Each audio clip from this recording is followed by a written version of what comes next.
então, para que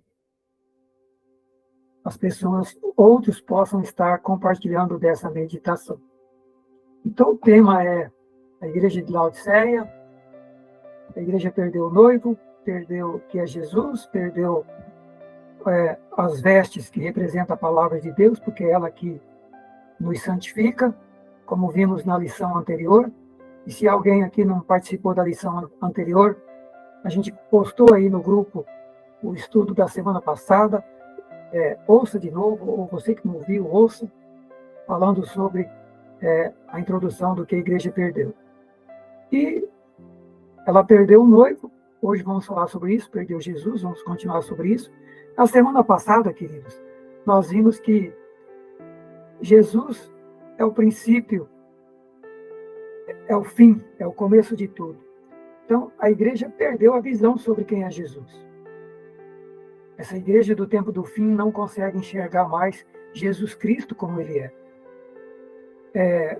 A visão de Jesus hoje, para muitos, está associada com um Jesus que cura, liberta, opera milagres e maravilhas.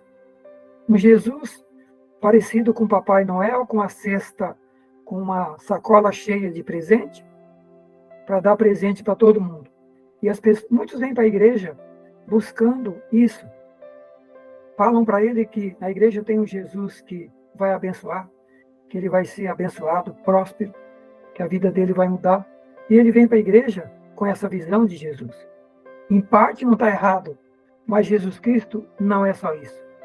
Jesus Cristo é muito mais que isso, e a igreja precisa voltar a entender, a compreender a visão correta de quem é Cristo. Na semana passada falamos sobre isso, falamos que ele é o princípio de tudo, o começo de tudo, o criador de todas as coisas, criou céus, terra, mar, homens, mulheres, planeta, é o criador de tudo. Jesus Cristo estava com Deus no princípio, criando todas as coisas. É ele que criou tudo, é ele que criou e sustenta todas as coisas. É ele que veio a essa terra, dar sua vida na cruz, morrer por nós, para nos salvar, nos libertar. E venceu a morte. Ele é o primogênito dos mortos. A gente viu sobre isso na semana passada. Com seu sangue, adquiriu a igreja. A igreja é propriedade de Cristo. A igreja, nós somos propriedade de Cristo. Nós pertencemos a Cristo. Cada um de nós, membro dessa igreja de Cristo, somos propriedade de Cristo. Não somos propriedade de homens, não somos propriedade nem de nós mesmos, como nós vimos nos textos aí da semana passada. Nós somos propriedade de Jesus Cristo. E o apóstolo Paulo, lá, 2 Coríntios 5:15, só relembrando o que a gente falou semana passada, o apóstolo Paulo diz assim: ele morreu por todos, para que os que vivem não vivam mais para si, mas vivam para aquele que por eles morreu e ressuscitou. Então, Cristo deu a vida pela igreja, para salvar a igreja, para libertar a igreja do poder das trevas, nos levar para o seu reino, nos transportar do reino das trevas, do reino de Satanás, e nos levar para o seu reino. E o apóstolo diz que ele morreu por todos. Para quê? Para que aqueles que vivem agora, em razão da morte dele, não vivam mais para si, mas vivam para aquele que morreu e ressuscitou. Vivam para Cristo. Então, querido, ser cristão é viver para Cristo. Ser cristão é morrer para o mundo. Porque a Bíblia diz em Efésios 2, que nós estávamos mortos em pecados e delitos, vivendo segundo o curso do mundo, segundo o príncipe da potestade do ar, do espírito que opera nos filhos da desobediência, andando segundo Satanás e seus demônios, andando segundo o mundo. Mas Deus, que é rico em misericórdia, em razão do seu seu grande amor, do seu extraordinário amor, estando nós mortos em pecados e delitos, ele nos deu vida, nos ressuscitou através de Cristo, através da morte de Cristo, nos deu vida, nos libertou, nos ressuscitou e nos arrancou do reino das trevas e nos levou para o seu reino. Então Paulo diz, se ele morreu para a gente ter vida agora, quem vive agora, estava morto, mas vive agora, porque Cristo trouxe vida, viva para Cristo, não viva mais para si e não viva mais para o mundo, viva para Jesus Cristo. Então, a primeira coisa que nós precisamos entender é que, como cristãos, nós não vivemos mais para nós vivemos para Cristo. Nós somos propriedade de Jesus Cristo e vivemos para Cristo. Outra coisa que nós precisamos entender como igreja é que a morte e ressurreição de Cristo o colocou numa posição de proeminência sobre todas as coisas e sobre todos os seres. Jesus Cristo agora tem um nome, tem poder, tem autoridade. Ele está acima de principados, potestades, domínio, e está acima de todo nome. Não tem ninguém na altura de Jesus. Todos estão sob a autoridade de Jesus, debaixo do domínio de Jesus Cristo. Reinos do mundo, todos, os demônios, Satanás e seus principados, todos estão debaixo do domínio de Jesus Cristo. Esse é o Jesus da igreja. A igreja precisa entender isso. Jesus Cristo não é qualquer um.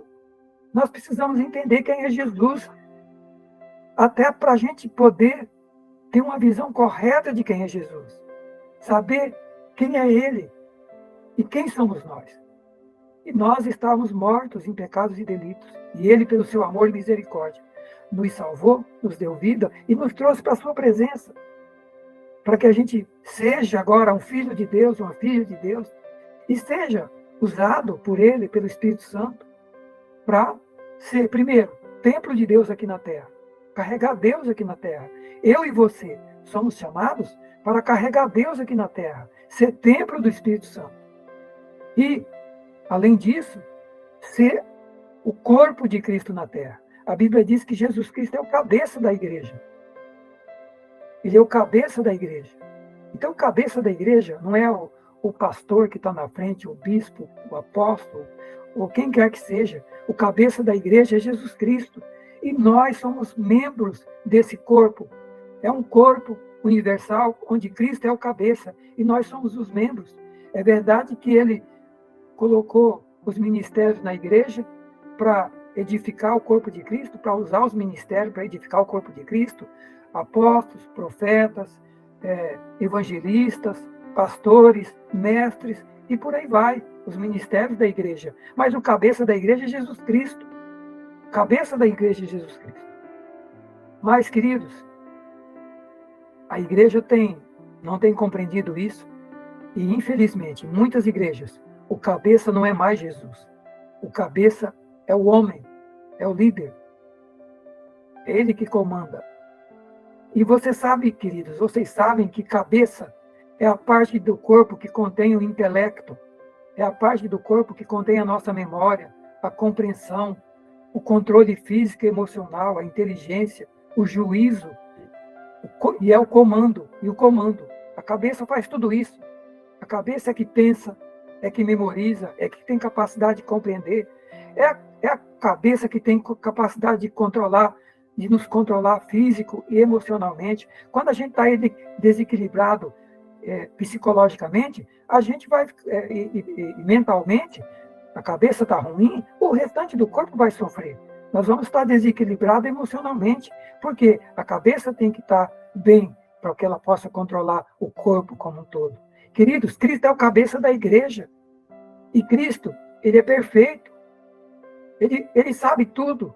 Ele pode tudo. Ele pode controlar todas as coisas. E se a igreja vai mal, e se a igreja está mal, e se Jesus está vendo essa igreja no tempo do fim, tão ruim como ele descreve na carta de Apocalipse, que ele diz que está a ponto de vomitar essa igreja da sua boca, que é uma igreja numa situação miserável, desgraçada, pobre, cega e nua. E além disso, é uma igreja egoísta que não enxerga essa situação e ainda diz que está tudo bem, sou rica, tenho tudo, não preciso de nada. Ou seja, está dizendo para Jesus, o Senhor é que está enganado. Dizer que a gente é miserável, pobre, cego, desgraçado, o Senhor está enganado, o Senhor está errado, nós estamos bem. Além de tudo, é uma igreja egoísta, autossuficiente, que não vê a sua verdadeira situação. Nós estamos assim, nós estamos numa situação que a igreja está nessa situação e ela não consegue enxergar esse estado que ela está. Por quê? Ela perdeu a visão. O homem tomou o comando. Agora, você imagina, o homem no comando da igreja. Você sabe, queridos, que nós, no comando do nosso corpo, tem hora Tem hora que a gente vê que vou falar um ditado popular aqui. Tem hora que a gente está tão mal que parece que a vaca vai para o brejo, porque a gente está desequilibrado, a gente está mal. Tem hora que a gente tem que ir para a presença de Deus. Tem hora que a gente tem que até trocar ideia, se aconselhar com alguém, porque nós somos limitados, nós somos humanos. Então a igreja jamais pode estar no comando de homens. E nós não podemos pensar e ver a igreja com comando de homens, apenas confiando nos homens. Nós devemos ouvir a liderança da igreja, nós devemos estar submissos à liderança da igreja. Mas nós, mais do que nunca, precisamos compreender que o cabeça da igreja é Jesus Cristo. É Ele que precisa comandar a igreja como um todo, a igreja de um modo geral. E é Ele que precisa comandar cada um de nós. Nossa vida tem que estar entregue totalmente a Jesus. A igreja precisa estar entregue totalmente a Jesus. Ele tem que ser o comandante, o cabeça da igreja. Lá em Efésios, nós lemos na semana passada, Efésios 1, 19 a 23, o apóstolo diz assim que Cristo está acima de todo principado e domínio, potestade, está acima de todo nome, que se nomeia não só nesse século, mas também no vindouro, e sujeitou todas as coisas a seus pés. Deus sujeitou todas as coisas debaixo dos pés de Jesus. E sobre todas as coisas o constituiu como cabeça da igreja, que é o seu corpo. Deus constituiu Cristo como cabeça da igreja, que é o seu corpo. Cada um de nós somos um membro desse corpo, mas o cabeça é Jesus. O cabeça é Jesus Cristo. Então, queridos, precisamos entender isso. Mas muitos não têm compreendido isso. E daí a igreja tem chegado nesse estado de coisa que nós estamos vendo. Vendo, por um lado, Cristo falando da situação dessa igreja na carta de Laodiceia. E quando a gente olha para a situação da igreja no Brasil e no mundo, quando a gente olha para as notícias, quando a gente olha para a situação demonstrada nas redes sociais, na televisão, nos jornais, quando a gente vê os escândalos que estouram a cada dia, o modo mal de viver de muitos cristãos, de muitos líderes, queridos, aí a gente entende por que muitos hoje não querem nem ver falar no Evangelho, porque a igreja, em vez de ela ser sal da terra e luz do mundo, a luz tem apagado e o sal não salga mais, porque a luz é Jesus, o sal é Jesus. E se a igreja perdeu Jesus? Mas como que a igreja perdeu Jesus se a igreja prega Jesus? Mas ele mesmo diz, na carta de Laodiceia, que ele está do lado de fora batendo na porta e quer entrar para dentro. Quem está para o lado de fora batendo na porta não está mais dentro. Ué, mas irmão, mas e os sinais e os milagres? Queridos, vamos ver daqui a pouco que sinais, milagres e maravilhas não quer dizer que Jesus está no comando da igreja e nem da vida das pessoas. Quer dizer a manifestação do seu poder, da sua grandeza, por misericórdia, pela fé de quem ora e pela necessidade de quem precisa. Mas não quer dizer santidade de quem está ministrando esses dons. Nós vamos ver daqui a pouco. Mas, meus queridos, se Jesus é o comandante da igreja, tudo na igreja precisa convergir para Cristo e não para líderes ou pessoas. Tudo que nós fazemos na obra de Cristo, na sua igreja, não é para a nossa glória, não é para a promoção pessoal, não é para demonstrar que somos bons cristãos, não é para demonstrar que somos bons líderes, mas é para glorificar Cristo, o cabeça da igreja. O que fazemos na obra de Deus é para construir e crescer, fazer crescer o reino de Deus. É para glorificar Cristo, o cabeça, e é para ajudar a construir e fazer crescer o reino de Deus na terra. E não nós. Não é para nós, é para Ele. A igreja de Laodiceia trocou Cristo, o noivo, por outros amores falsos. Cristo não é mais o cabeça, Ele não é o centro. Você sabe que o centro da roda de um carro, de uma bicicleta, de uma moto, é o eixo. É o eixo que sustenta o resto da roda, Cristo tem que ser o centro dessa roda chamada igreja. Senão a coisa não funciona.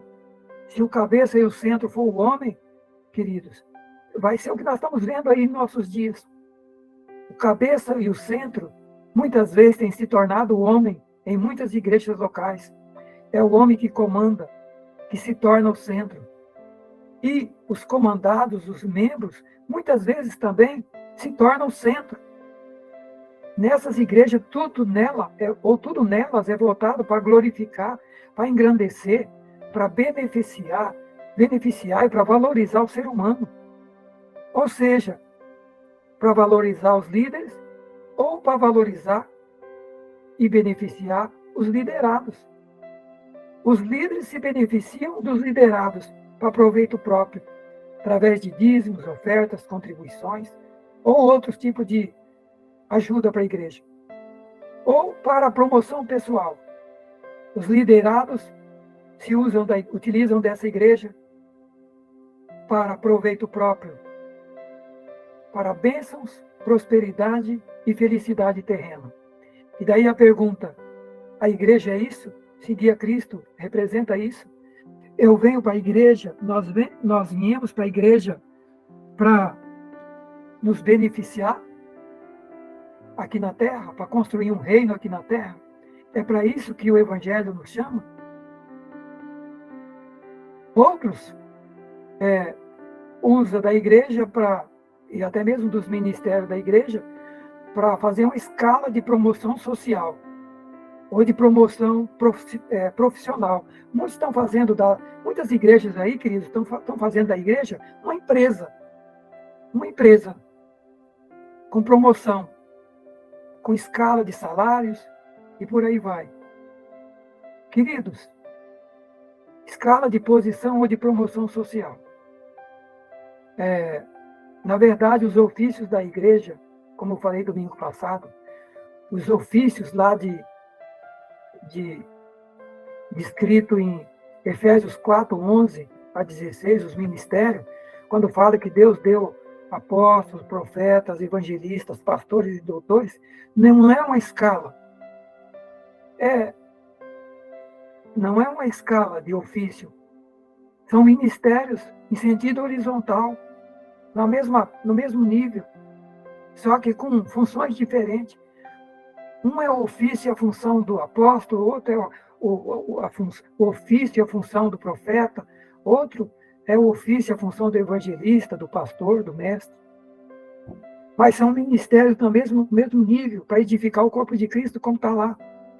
Para edificar o corpo, para evitar heresia, trazer ensino, trazer crescimento, para que a gente não seja mais meninos inconstantes levados por tudo quanto é vento de doutrina, pelo engano dos homens que enganam fraudulosamente. Antes, para a gente crescer em verdade, crescer no conhecimento de Cristo.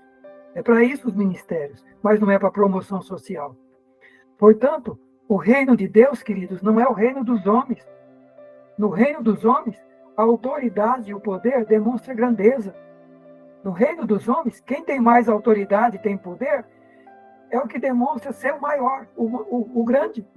No reino de Deus, grandeza representa humildade e serviço. É o contrário. No reino de Deus, não é o que tem mais autoridade e o que tem mais poder. No reino de Deus, é o que serve e o mais humilde. Esse é o maior. Olha o que Jesus disse em Lucas 22, 24 a 27. E houve contenda entre os discípulos brigando.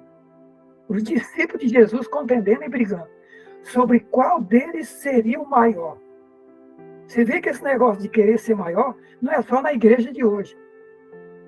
Dentro dos discípulos de Jesus já tinha briga para saber quem era o maior. E Jesus lhes disse, os reis dos gentios dominam sobre eles. E os que têm autoridade sobre eles são chamados benfeitores. Mas não sereis vós assim. Antes, o maior entre vós seja como o menor.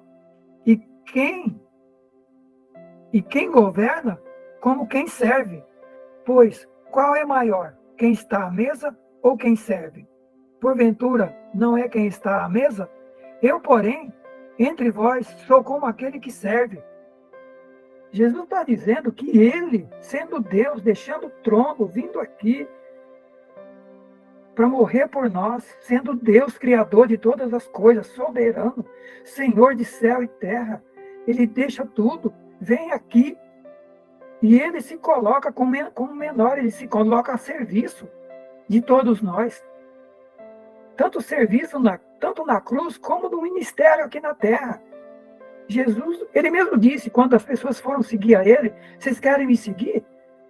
Só que o Filho do Homem não tem nenhum local para reclinar a cabeça. Eu não tenho nenhuma cama para dormir. Queridos, a igreja hoje, muitos têm feito da igreja o lugar de ganhar dinheiro, de ficar rico. Não é esse o evangelho que nós aprendemos, não é esse o evangelho de Jesus. Não é essa a igreja de Cristo. Ele está dizendo aqui, eu, que sou eu, sou como quem serve, estou a serviço de vocês. E uma das últimas coisas tremendas que ele fez foi pegar uma bacia e lavar os pés dos discípulos. Então, queridos, precisamos ter uma visão do que é o evangelho. O reino de Deus não é igual ao reino dos homens. E muitos confundiram. Muitos estão fazendo a igreja como o reino dos homens. Não é assim. No reino de Deus, a escala de posição é inversa à escala dos homens. Para ser o maior no reino de Deus, tem que se tornar o menor, tem que se tornar o que serve. E os discípulos estavam brigando, querendo quem era o maior.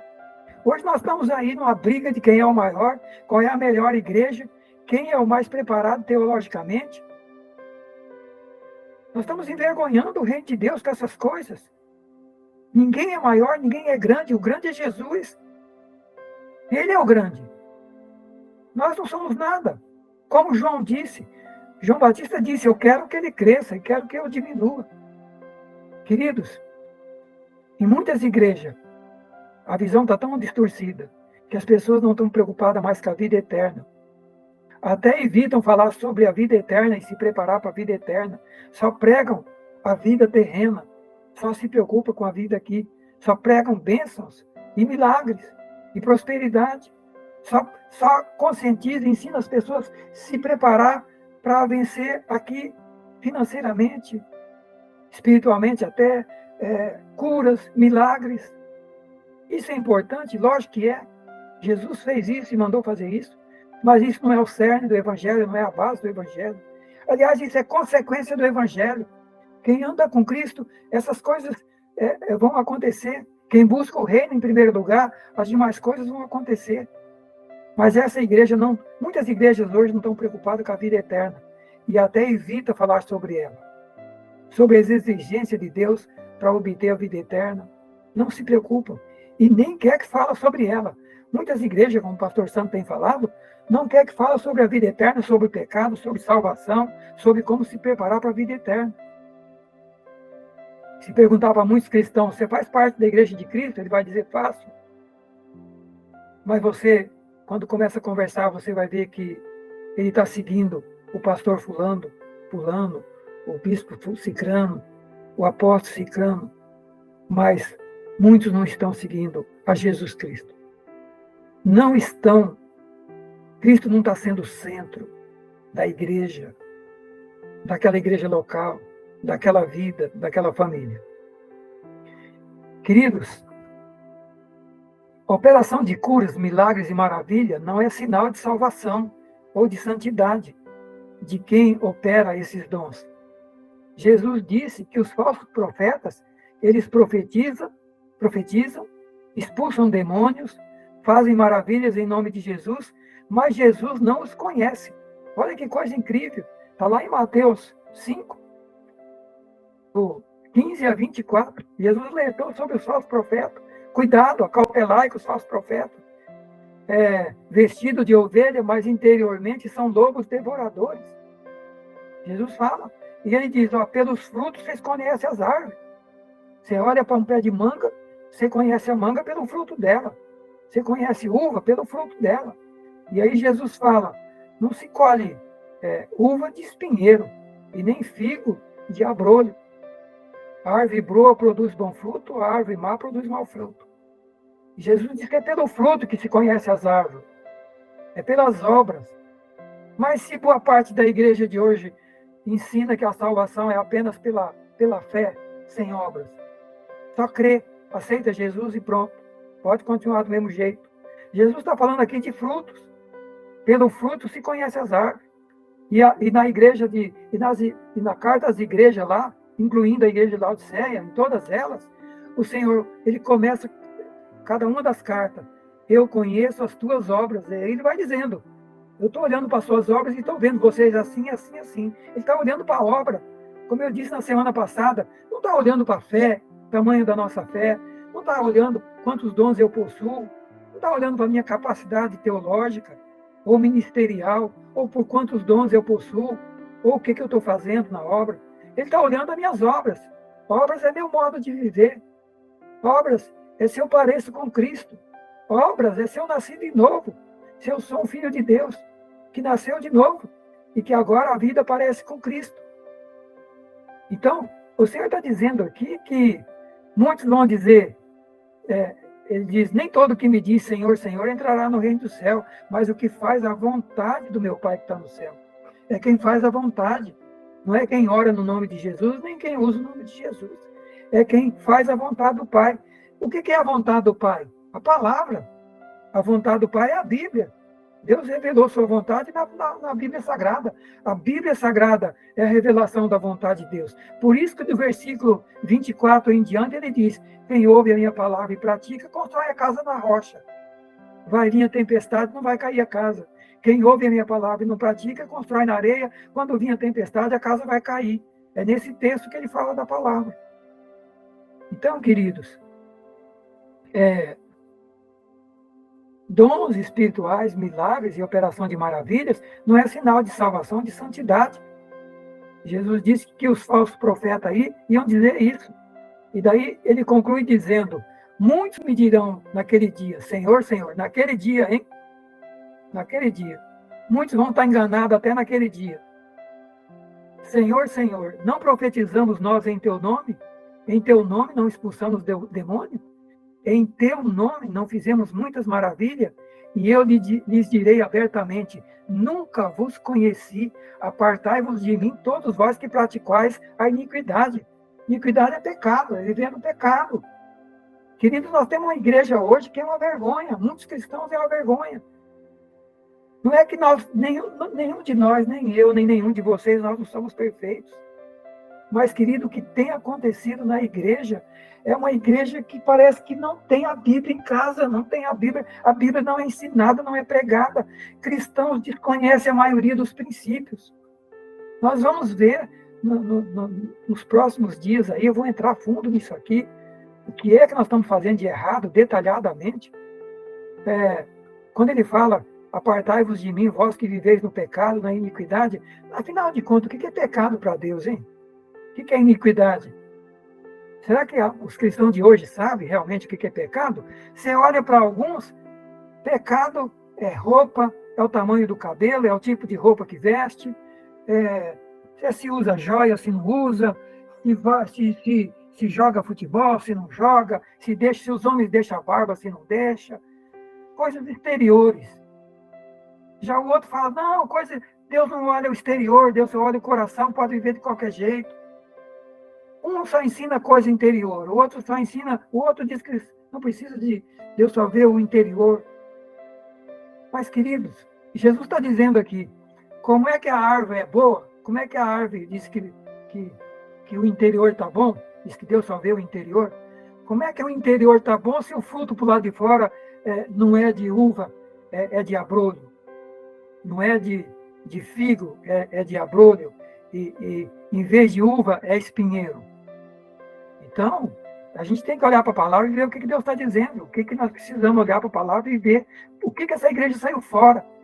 Estamos vendo que ela perdeu, primeira coisa, Jesus Cristo, o dono dela. Cristo não comanda mais essa igreja não olha mais para ele e sua palavra, e nem para o que o Espírito Santo está dizendo. Essa igreja hoje pega textos isolados da Bíblia, de bênçãos e de maravilhas, e esquece do resto dos textos, que está colocando quais as condições que eu, como cristão, que nós, como cristãos, devemos viver. Outra coisa, existe algo muito maior que sinais, milagres e maravilhas. Está em Lucas 10, 17 a 20. Quando os discípulos voltaram para Jesus, os 70, foram lá, fizeram milagres, Jesus deu autoridade, expulsaram demônio, curaram pessoas, pregaram o evangelho, voltaram maravilhados. E dizendo, Senhor, no teu nome, expulsamos demônios, e fizemos um monte de maravilha. E Jesus disse, olha, eu vi Satanás como um raio cair do céu, eis que vos dou poder para pisar serpentes, escorpiões, toda a força do inimigo, e nada vos fará dano algum. Ele deu o poder para a igreja fazer isso. A igreja tem essa autoridade. Mas, queridos, existe algo mais importante que isso, do que poder para expulsar demônio, profetizar, para usar os dons. Existe algo muito maior que isso ainda, mais importante. Não vos alegrei por isso, porque os demônios, os espíritos vos sujeitam, ou porque vocês operam maravilhas. Alegrai-vos antes por estarem os vossos nomes escritos no livro da vida. O que ele quis dizer com isso? Você pode operar maravilha no nome de Jesus e o nome não está escrito lá no livro, porque não vive uma vida como filho de Deus. O nome não está escrito lá. Por último, esse sentido, mais uma coisa que é mais importante ainda do que os dons e ministérios, está lá em 1 Coríntios, capítulo 12, 13. O 1 Coríntios, capítulo 12, queridos, fala dos dons. Vocês sabem disso. Vocês conhecem. 1 Coríntios 12 fala dos dons e da igreja como corpo de Cristo. Para que são os dons e como que nós devemos atuar dentro do corpo, fazendo uso dos dons. E ele fala da grandiosidade dos dons espirituais, no capítulo 12. Lá nós vemos que os dons espirituais são dádivas extraordinárias de Deus para a igreja, para edificar a igreja de Cristo na terra. Os dons e os ministérios é para trazer salvação, libertação dos oprimidos, do diabo, oprimido do pecado. Mas no capítulo 12, versículo 31, no término do Paulo ministrando sobre os dons, ele fala, procurai com zelo os melhores dons, mas eu vos mostrarei um caminho ainda mais excelente do que os dons. E daí começa o capítulo 13 de 1 Coríntios, falando desse caminho mais excelente do que os dons. E qual é o caminho mais excelente do que os dons? Está lá em capítulo 13 de Romanos. Ainda que eu falasse a língua dos homens e dos anjos, não tivesse amor, eu seria como um metal que zoa e como um sino que tine. Ainda que eu tivesse o dom de profecia e conhecesse todos os mistérios, toda a ciência, ainda que eu tivesse fé de maneira que transportasse os montes e não tivesse amor, nada seria. Ainda que eu distribuísse toda a minha fortuna para sustento dos pobres, ainda que eu entregasse o meu corpo para ser queimado, se eu não tivesse amor, de nada disso aproveitaria. Mas que amor é esse? Que amor é esse que o apóstolo Paulo está falando, que está acima dos dons e dos ministérios, um caminho mais excelente do que dons e ministérios? Que dons é esse que, mesmo que falássemos todas as línguas estranhas, está acima dele? Ainda que tivesse o dom de profecia, conhecer todos os mistérios, toda a ciência, toda a teologia, todos os dons, tivesse fé que transportasse os montes de um lugar para outro. Se eu não tivesse amor, nada disso aproveitaria, ele está dizendo. Ou seja, podia ter todos os dons e todos os ministérios, se não tivesse esse amor, nada ia aproveitar. Ainda que eu distribuísse toda a minha fortuna para ajudar as pessoas, entregasse o meu corpo a ser queimado, se eu não tivesse esse amor, de nada me aproveitaria. Que amor é esse? Será que a igreja de hoje tem esse amor? Ou será que a igreja de hoje só tem dons e ministérios? Será que essa igreja parou na primeira fase e esqueceu do caminho mais excelente que está acima de dons e ministérios, que é o amor? E não é esse amor humano que eu dou para que o meu nome apareça. Eu dou, eu dizimo, eu oferto, eu faço as coisas para que eu seja bem visto pela igreja, bem visto pelas pessoas, seja elogiado, para que eu apareça, para que eu seja... Não, não é esse. Esse é o amor humano. As pessoas do mundo fazem assim, eles doam, eles procuram ser os melhores para que eles sejam elogiados, glorificados e exaltados. Não, existe um caminho mais excelente do que fazer. Existe um caminho mais excelente do que fazer, do que executar dons e ministério. O caminho mais excelente é ser uma pessoa parecida com Jesus. Esse amor aqui, queridos, é o amor que, se for preciso, dá a própria vida, como Jesus fez. É o amor ágape, é o amor que se entrega, que doa. É o amor incondicional, não exige nada. O que foi que Jesus exigiu de mim e de você? O que foi que Jesus exigiu de cada um de nós? E eu vou liberar agora, nós estamos caminhando para a final. Eu vou liberar agora para vocês falarem alguma coisa. Queridos, só que eu vou pedir que os demais, vocês deixem o microfone de vocês aí fechados, que senão quem for falar dá microfonia. Aí quem for falar, libera o microfone e fala. Mas a pergunta é: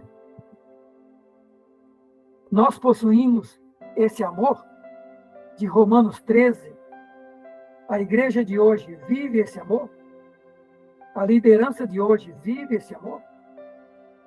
A igreja cristã no Brasil vive esse amor que nós estamos aprendendo? Que está acima de dons e ministérios? O que vocês acham?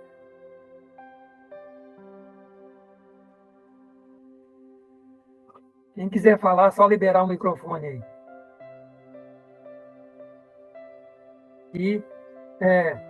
E a paz de Cristo seja com todos vocês. Uma boa semana para todos e até a próxima terça-feira, se Deus nos permitir.